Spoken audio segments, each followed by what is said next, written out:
বিরোধী দলনেতা 22 তারিখ উত্তরকন্যা অভিযানের কথা বলছেন মূলত চারটি ইস্যুতে। তিনি বলতে চাইছেন উত্তরবঙ্গের নদী বাঁচাও, উত্তরবঙ্গের জঙ্গল বাঁচাও, উত্তরবঙ্গের অরণ্য বাঁচাও। এটাই আমি খুব আশ্চর্য হয়ে যাচ্ছি।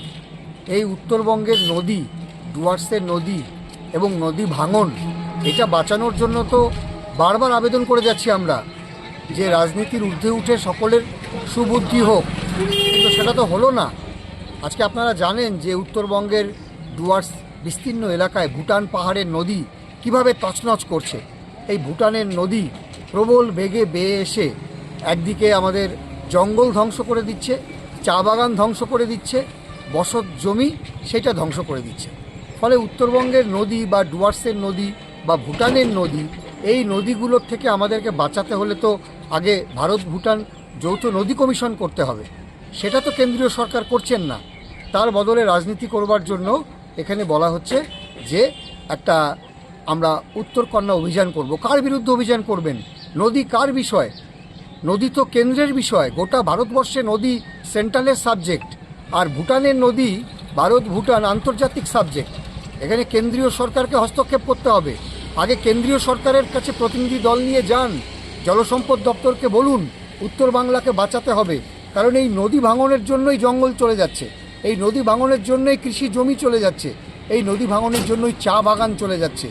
আলিপুরদুয়ার, জলপাইগুড়ির হেক্টরকে হেক্টর চা বাগান, কৃষি জমি, জঙ্গল সব নদীর তোরে তলিয়ে যাচ্ছে। এগুলো কে দেখবে? শুধুমাত্র রাজ্য সরকারের পক্ষে এটা দেখা সম্ভব নয়। কেন্দ্রীয় সরকারকে এগোতে হবে।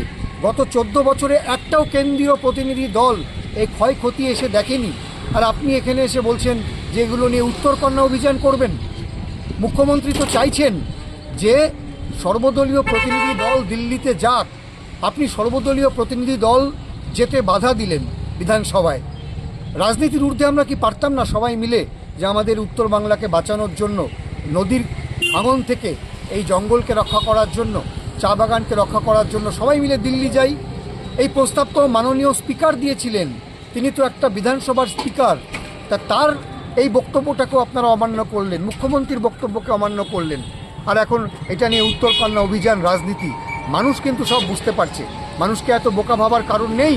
আজকে এই নদী ভাঙনের স্থায়ী সমস্যার সমাধান করতে হলে আমাদের এই ডুয়ার্স এলাকায়, জলপাইগুড়ি, আলিপুরদুয়ারে ভারত ভুটান যৌথ নদী কমিশন করতে হবে। ভুটানের সঙ্গে কথা বলতে হবে, কেন্দ্রীয় প্রতিনিধি দলকে আসতে হবে। তার জন্য যদি আমাদেরকে দিল্লিতে যেতে হয়, আমরা এক পায়ে প্রস্তুত। আমি গত 2 বছর থেকে লাগাতার বলে যাচ্ছি যে ভারত ভুটান যৌথ নদী কমিশন দরকার, ভুটানের নদীকে স্টাডি করা দরকার, ভুটানের